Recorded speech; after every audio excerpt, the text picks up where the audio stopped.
بسم اللہ الرحمن الرحیم۔ محترم سامعین کرام، 40 احادیث کا سلسلہ جاری ہے۔ آج اس سلسلے کی 6ٹھی حدیث پیش خدمت ہے۔ اس حدیث کی روایت امام بخاری رحمہ اللہ نے کی ہے۔ نبی کریم صلی اللہ علیہ وسلم نے فرمایا، الظلم ظلمات یوم القیامہ، ظلم قیامت کے دن اندھیروں کی صورت میں ہوگا، یعنی ظلم کی وجہ سے انسان پر سختی آئیں گی۔ سامعین کرام، اہل لغت کے نزدیک ظلم کا معنی ہے کسی چیز کو اس کی اصل جگہ کے علاوہ رکھنا، لیکن اسلام کی نظر میں اگر دیکھا جائے تو ظلم کی بنیادی طور پر 3 قسمیں ہیں۔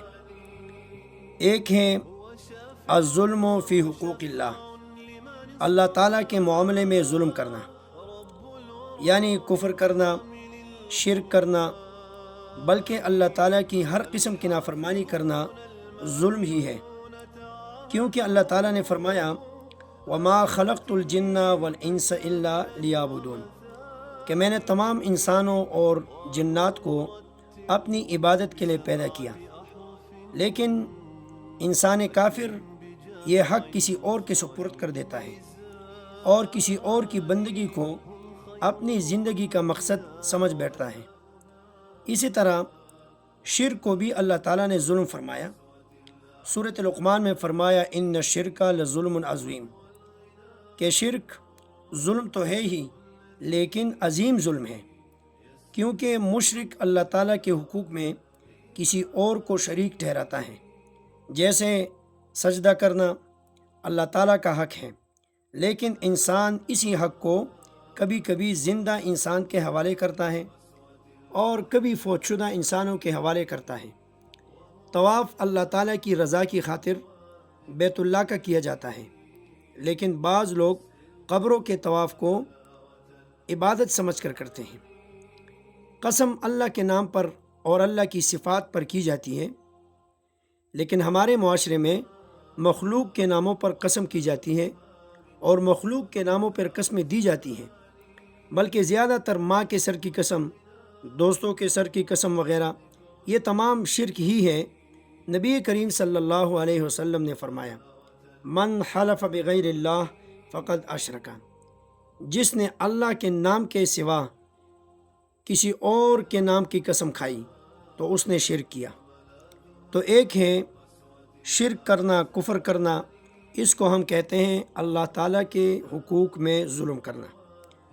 اور ظلم کی دوسری قسم ہے الظلم فی حقوق العباد۔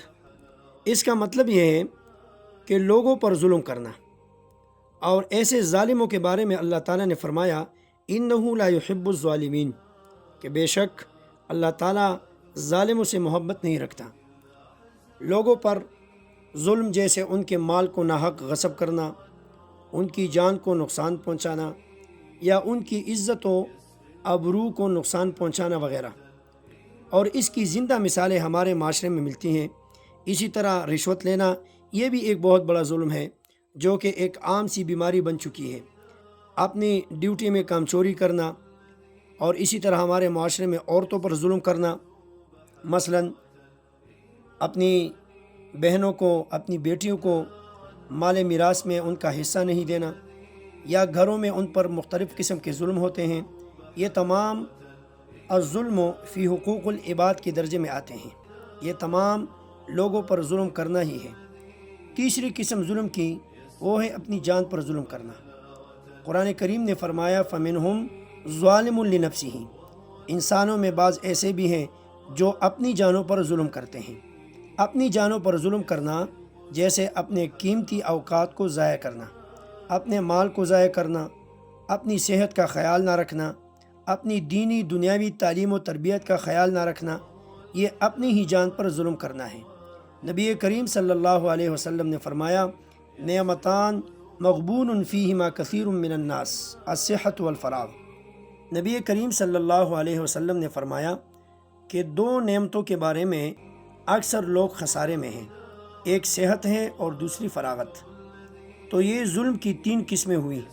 ان میں سے جو بھی ظلم ہم کریں گے وہ ظلم آخرت میں اندھیرے کی شکل میں ہوگا۔ اندھیروں سے مراد یا تو حقیقی اندھیرے ہیں یعنی ظالم شخص کو قیامت کے دن روشنی نصیب نہیں ہوگی جس سے وہ صحیح راستہ جنت کا راستہ معلوم کر سکے، جبکہ اہل ایمان کے ارد گرد روشنی ہوگی، جیسے سورۃ تحریم میں فرمایا نورہم یسعی بین ایدیہم و بایمانہم۔ یا اندھیروں سے مراد قیامت کی سختیاں ہیں، یعنی یہ ظالم شخص قیامت کے دن سختیوں سے دوچار ہوگا۔ اللہ تعالیٰ دنیا میں ظلم سے بچائے اور آخرت میں ظلم کے اندھیروں سے بچائے، آمین۔